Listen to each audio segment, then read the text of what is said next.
দর্শক, এই মুহূর্তে কিন্তু জগন্নাথ বিশ্ববিদ্যালয়ের উপাচার্য এসেছেন শিক্ষার্থীদের এই আন্দোলনে, এবং তিনি কিন্তু কিছুক্ষণ আগেই এসে উপস্থিত হয়েছেন। এই মুহূর্তে কিন্তু তিনি যে শিক্ষকরা অবস্থান করছেন, শিক্ষকদের সেই অবস্থানে কিন্তু তিনি এখানে বসেছেন এবং তিনি কথা বলছিলেন। শেষ করার দরকার এদিকে আপনি কথা বলেন, কথা বলেন, ফেস দেখাবেন আপনি, আমি দেখুন আপনি বিস্তারিত বললে বলতে পারেন।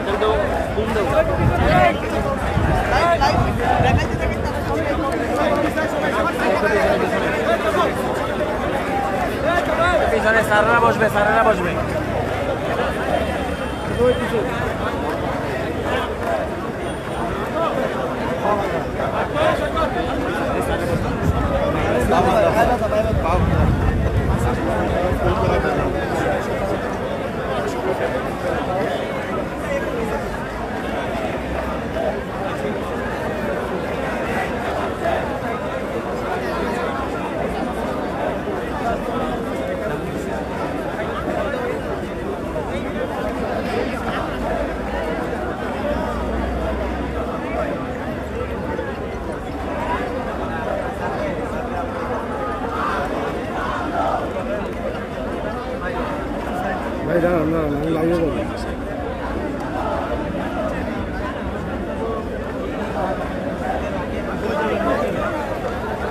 এই মুহূর্তে কিন্তু জগন্নাথ বিশ্ববিদ্যালয়ের উপাচার্য রেজাউল করিম এসেছেন এবং তিনি কিন্তু বলছিলেন শিক্ষার্থীদের যেই দাবি রয়েছে সেই দাবি তিনি এখানে রয়েছেন, এবং সকাল থেকে শিক্ষার্থীরা যে অবস্থান করছেন লং মার্চ টু যমুনা, সেখানে কিন্তু তিনি শিক্ষার্থীদের এখানে এই আন্দোলনে এসেছেন। এবং